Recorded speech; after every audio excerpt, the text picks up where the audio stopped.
If episode 1 of Mashle didn't hook you in, episode 2 I think definitely seals the deal. And there's a character that we get introduced to, Claude, who is a teacher who wants to obviously flunk MASH, alias that he is given. Midway through this episode, I had to do a double take. I went to the wiki. I was like, okay, there's no way they actually just said that. But lo and behold, the alias, cum laude. I was not ready for that, and I am not ready for MASH as a character in general, but when you are playing around with names like this, I mean, how do you not get a kick out of it? Whether it's levitating a boulder with brute force, to snapping a man's wand who pisses you off, to, hey, we're gonna teach you how to use magic spells to open locks, I'm just gonna rip it up and probably get an F on my midterm. This show is fantastic. Full live reaction is available on my Patreon if you're interested in seeing my full uncut thoughts. This one, I loved episode 2 even more than the first, and I thought the first was hilarious. I thought it was comedy gold. I said definitely go watch it, but episode 2, it takes it up a notch. We get introduced to new characters. Whether it's a roommate who doesn't know what he signed up for, yeah, it's great he gets some cream puffs, but ultimately, I mean, the dude he's not going to have a door to begin with, so privacy's probably not going to happen, and who knows what type of shenanigans he's going to get roped into. We get introduced to a potential love interest, which definitely feels one-sided as it stands, even though she's fully convinced that he proposed to her, all things considered.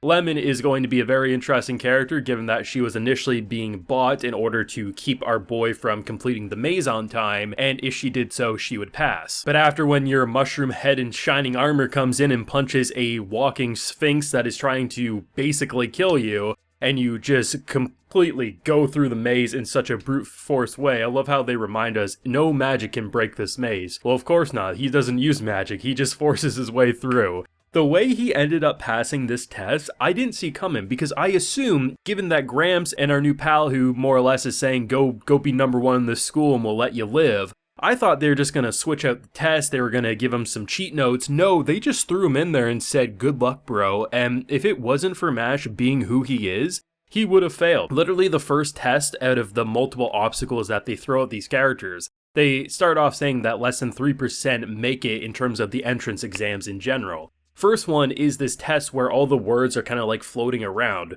MASH doesn't have magic power, so how is he going to do it? My assumption was they were going to switch out a fake test for the real one or something like that, like an already solved test. And what does he do? He asks politely, they don't stop. He just brute forces his way, he says, listen, if you know what's good for you, stop. And then he hands the test in and it's perfect. Just the way they can make him look like he's doing magic without actually using magic is gonna be fun. But I love the fact that they're not just simply going with that gag of, okay, it looks like he's levitating a boulder, but all he's doing is he's holding it physically. He has the wand in his hand, sure. But that ain't no levitating spell, that's pure force, baby. Or the fact that in the middle of, I love it, the lock exam, basically, it's like the first spell they're learning, it's how to open a lock. Definitely not a lot of security in this world if a simple spell can open seemingly a basic lock. I love the fact that he just rips it, and instead of just making it like, okay, it just looks like he's very, like, he has a more intense magic, no. The teacher's mad. The teacher's like, why are you even here if you can't use magic? Like, what is the point of this? I love how it's gonna be a blend of comedy where everything he does will be solved by brute force in a school that's designed about teaching you magic.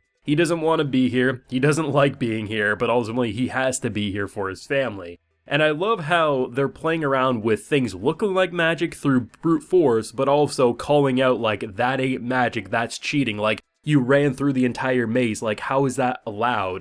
And then you have basically Dumbledore up here who just is loving everything about MASH as a character. His test was kind of brutal. He brings him in and basically has like this guillotine persona pop up. It's like, hey, if this thing hits the doll, that's basically game over for whoever soul I put in here. And I love the fact that MASH initially tries to punch it, doesn't work. He's like, that actually hurts. And then he just challenges the old man to an endurance contest. He's like, okay, this thing is now piercing my hands. All I have to do is outlast you in endurance because you can't keep this thing out forever. And I love how there's just this level of respect coming from him being like, this kid's unlike anything I've seen. He's coming to my school one way or another, even though every other teacher or the people who were observing basically the headmaster's whole test here, they're like hating him, they think he's ignorant or just arrogant, and the fact that after that's all said and done, he's like, I would have punched you silly, more or less. And I'm like, okay, this show is going to be a riot. I think they're gonna have fun with the cast. I mean, pretty much any Magic Academy show almost always has like a teacher who hates the kid, and like usually it's the headmaster or someone powerful